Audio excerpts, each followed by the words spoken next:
With Unit 1 in this video, and we're going to specifically talk about Learning Target 2E, which is all about the absolute value function and the graph of an absolute value. By the end of this lesson, you will be able to describe the transformations and then use those transformations to help graph an absolute value function, as well as describe the transformations and use the transformations to identify the vertex and the axis of symmetry. So we are going to review some of the concepts that we learned in our last video about transformations, and we're going to talk about them specifically about this absolute value of x function. But let's define what the graph of that looks like and what the parent function is before we start talking about transformations. So the absolute value function is defined to be y equals the absolute value of x, where these vertical bars here around the x are representing the absolute value. And the absolute value function is actually defined to be a piecewise function. And what a piecewise function is it's a fancy way to say that a function is defined in multiple parts or multiple pieces. So our absolute value function here, we know that if I take the absolute value of any number, I'm going to get a positive number out. But we're really going to talk about why that happens. So the absolute value of x has two different pieces to it. The first piece is the absolute value of x would just be equal to x if x is greater than or equal to 0. So if the number we are subbing into the absolute value is positive or equal to 0, then I just get that exact same number out. The other part of the absolute value is if the number that we are subbing in is less than 0, then what we actually get out is a negative times that number. And this looks a little funny because it looks like, well, hey, wouldn't I end up with a negative number then? But we have to remember that in this bottom case down here, our x value is already negative, so by taking a negative number and multiplying it to a negative value, we end up with a positive number overall. And let's look at two of these examples. So in our first one, we have the absolute value of 2. So in this case, the number that we are subbing into the absolute value is 2. That value is positive, which means we are dealing with the top case of this piecewise function, since 2 is bigger than 0. And according to this definition, the absolute value of a number that's bigger than 0 is just equal to the number itself. So the absolute value of 2 is equal to 2. And in the bottom case here, if we have the absolute value of negative 2, then here we are substituting in a negative value. So that puts us in this bottom function here where x is less than 0. According to the definition then, the absolute value of that negative 2 would be equal to a negative times the negative 2 itself. And because of our double negative here, we end up with a positive value overall then. So nothing's changed with what we've learned from absolute values in the past. The absolute value still makes a number positive, but we're really looking at algebraically why that happens. And the reason we're doing that is we want to piece together what the graph of this function looks like. So let's start graphing some of these. Well, we already subbed in when x equals negative 2. We just did that on the side. So the absolute value of negative 2, since that value that we're subbing in is negative, this ends up to be a negative times the negative 2, which gives us a positive 2 value. We're going to create a set of coordinate pairs that we're going to plot. So I'm going to list them on the side here. Our first point is going to be negative 2, comma 2. If we sub in negative 1 next, then the absolute value of negative 1, well, that falls into this bottom case as well, since the number inside the absolute values is negative. And this tells us that we end up with a negative times a negative 1, so we end up with a positive 1 then. And that coordinate pair then would be negative 1, comma 1. Our next value that we're going to sub in is 0. So if we take the absolute value of 0, this is falling into the top part of this piecewise function, since that's the case where x is greater than or equal to 0. And so that tells me that the absolute value of that number will just be its number itself. So the absolute value of 0 is 0. So we have another point on our graph then.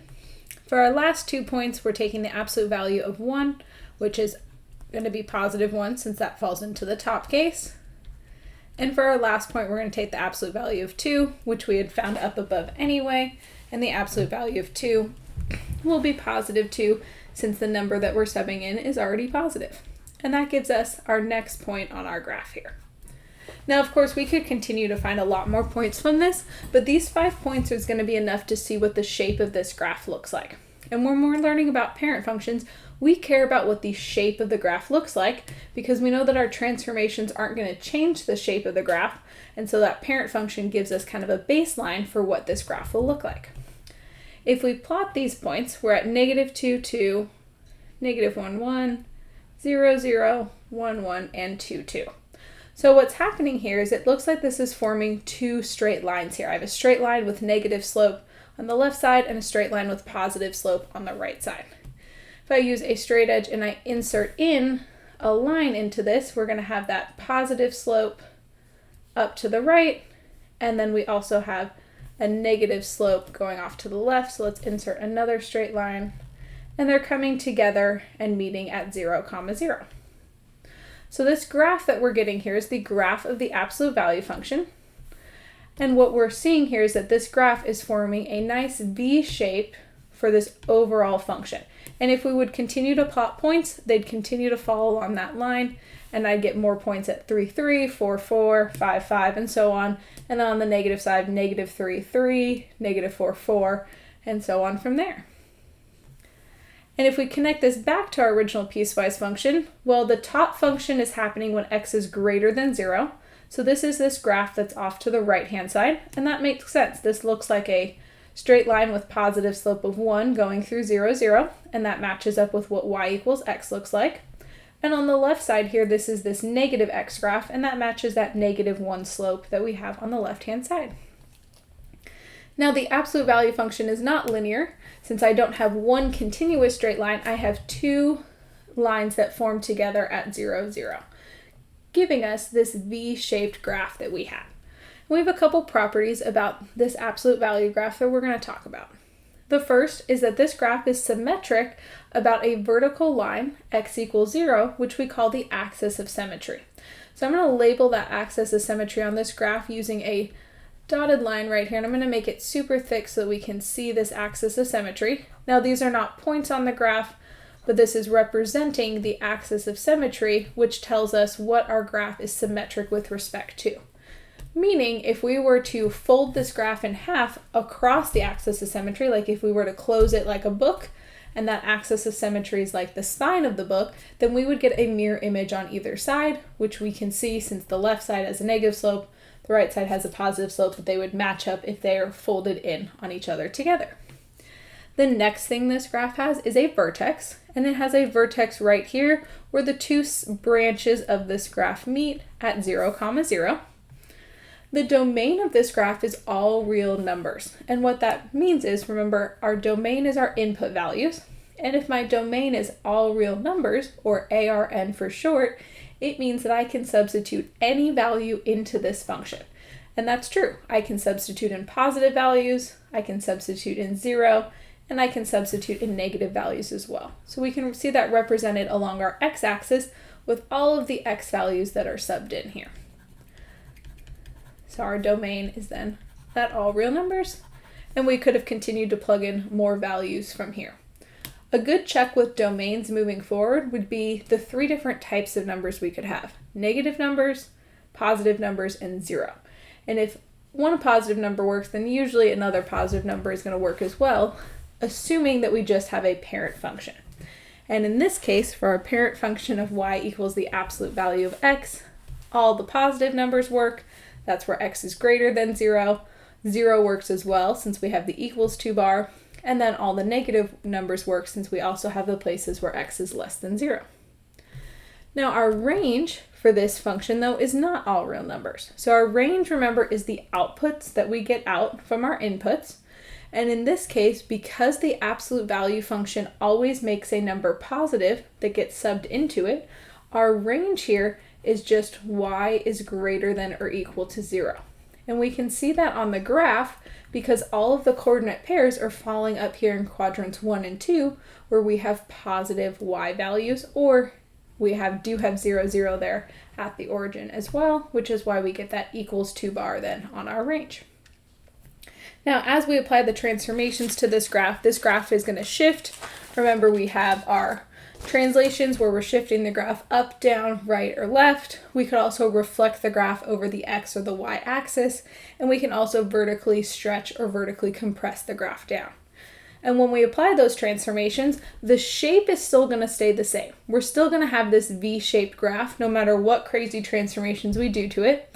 But what is going to change is that the vertex and the axis of symmetry are going to move with however the graph moves, which in turn causes technically my domain and my range to change. Now the domain, since it started off as all real numbers, is still going to be all real numbers no matter what transformations we apply to it. The range, on the other hand, we're going to have to be very careful about this range and pay attention to what happens. Because if I were to shift this graph maybe up or down, then that range is no longer greater than or equal to 0. It's going to get moved as that graph gets shifted up or down. And the inequality itself, if I maybe flip the graph a certain way, that inequality sign would change as well. So let's review our transformations. So all of our transformations that we have are listed on this next page here. We have our vertical shifts, which is going up and down, our horizontal shifts, which is going right and left, our reflection over both the x and the y-axis, as well as our vertical stretching and compressing. And what I have listed down next to each one of these is what that would look like with our parent function being y equals the absolute value of x. So in our last section, we used f of x in general to represent the parent function. And in this section, we're going to talk about, well, what happens if that parent function is specifically the absolute value of x every single time. Remember, with our vertical shifts, that transformation happens outside the function. So the plus k and the minus k here are outside the absolute values. For the horizontal shifts, that happens inside the function. So remember, we always start off with, it was f of x minus. So if I sub in a positive number h, that's going to the right h. If we sub in a negative number h, that's going to the left. So in this left case, this, remember, is that double negative there with that x minus that negative h. And those both happen inside the function. For our reflections, it depends on what reflection it is. So if we reflect over the x-axis, that happened outside the function because all of the y values got multiplied by a negative.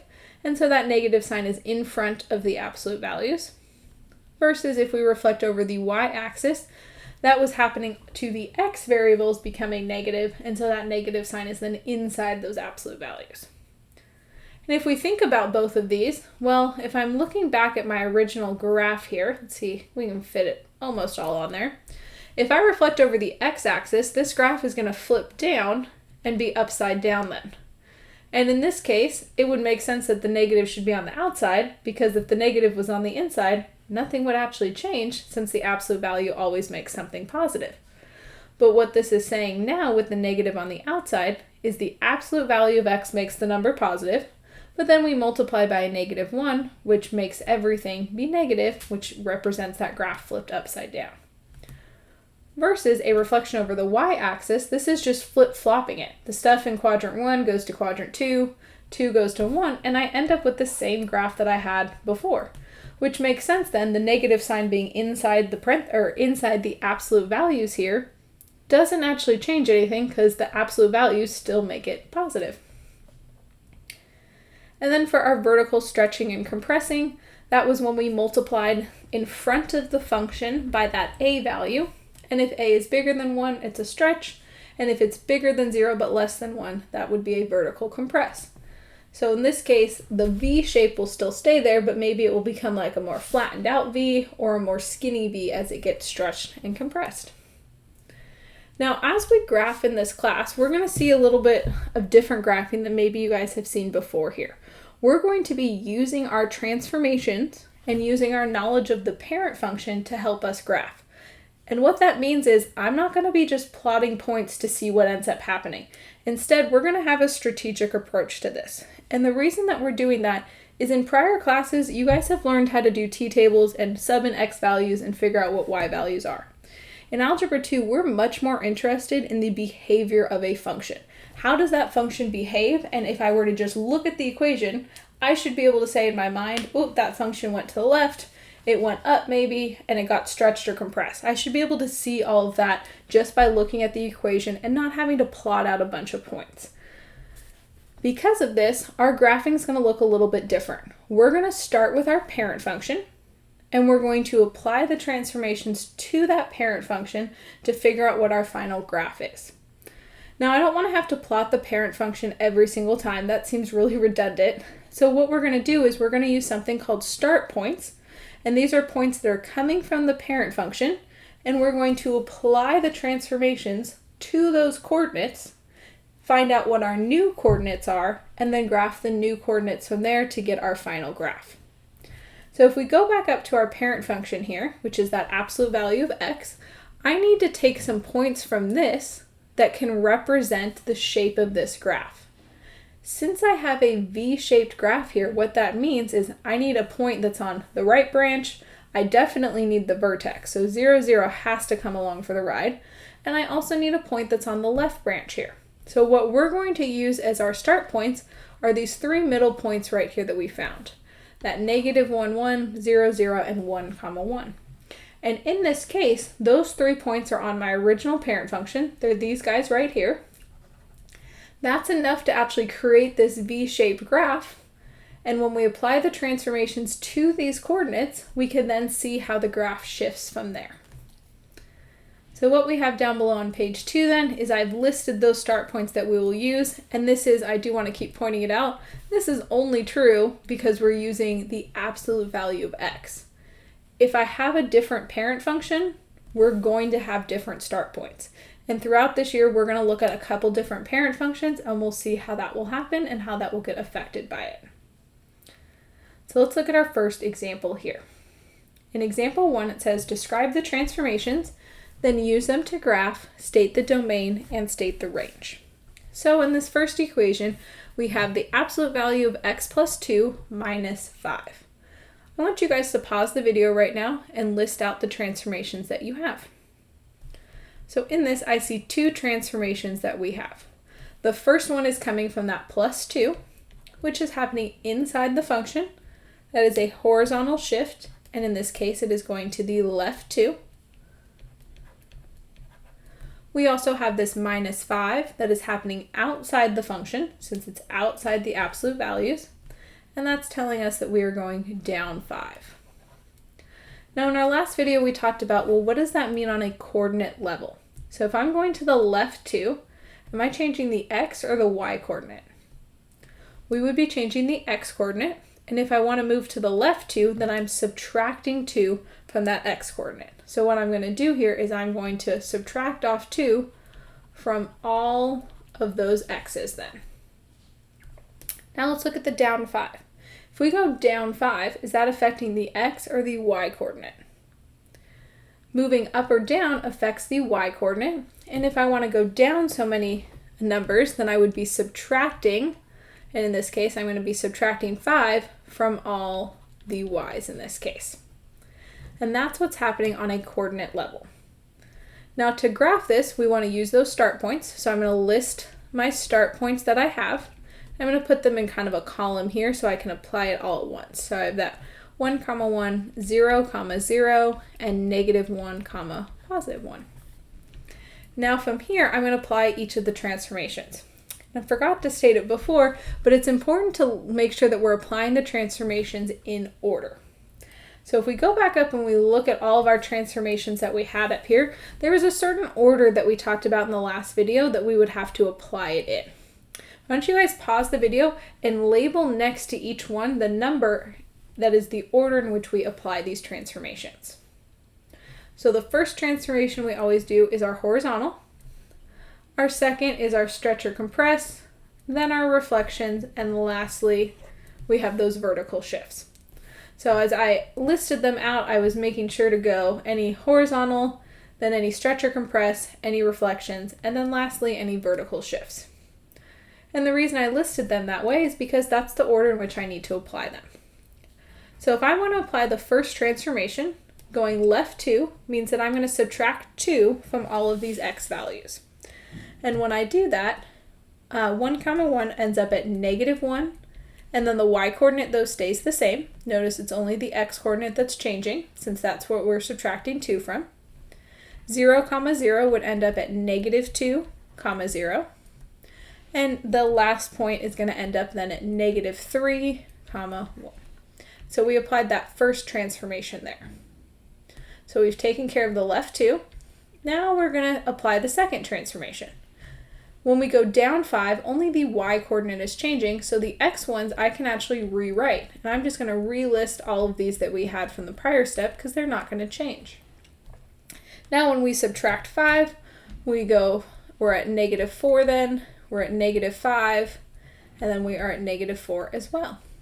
And we'll notice that on our absolute value graph, since 2 of these coordinates, let's just clean that up, that's a -4, since 2 of these coordinates started off with the same y spot in them, they should still end up with the same y number in our final answer since we're applying the same transformations to each one of these. And that's a good way to kind of check your work and make sure you did all of your arithmetic correctly. Now what we're going to do to graph our function of y equals the absolute value of x plus 2 minus 5 is we're going to graph our final coordinate pairs. We know that this should create a V shape that has gone left 2 and down 5, so the graph should still be facing upward. So if I plot these, we're at -1, -4, 1, 2, 3, 4, -2, 1, -5, and then -3, -4. And this is still creating that V-shaped graph that we have here, and if we were to draw it, sketch it in, make sure you're using a straight edge, and in fact, I'm going to just insert a straight line here so that I make sure that that's a nice V-shaped graph that we have. But I would get one branch going up and to the right, and then we'll get our second branch going up and to the left. Oops. Go. Well, let's delete that guy. I want to insert one right here. So we have that left branch as well on the graph. This is creating that nice V-shaped, and we'll make it a little bit bolder. And we can see this graph hasn't changed. It's still a V that's facing upright, and it's gone now to the left 2, and then it's gone down 5 overall, and we can see where our vertex literally went left 2 and down 5. We still have our vertex right here where the 2 branches meet together, and that axis of symmetry that we can see. The second part of this question is to list our domain and our range. As we talked about before, our domain is still going to be all real numbers, because no matter what I do to these transformations, all real numbers will still stay as all real numbers. And our range now, we have to pay attention to what happened to our y values. So before, we had that y was greater than or equal to 0. But because this graph has gone down 5 units, y is now going to be greater than or equal to -5, since this is the lowest point on the graph that we have. And it's still greater than or equal to because our graph was still facing upward. Okay, let's look at another example with this. So now we have y equals -2 times the absolute value of x plus 3. I want you guys to pause the video right now and list your transformations. And make sure you're listing them in order. So our first transformation would be if we would go right or left, which we don't have any of those. We do have a stretch or compress, and this time we are stretching by 2, and that's coming from the 2 that's in front of those absolute values. Now that negative sign that's attached to that 2 is happening as a reflection over the x-axis. Oops.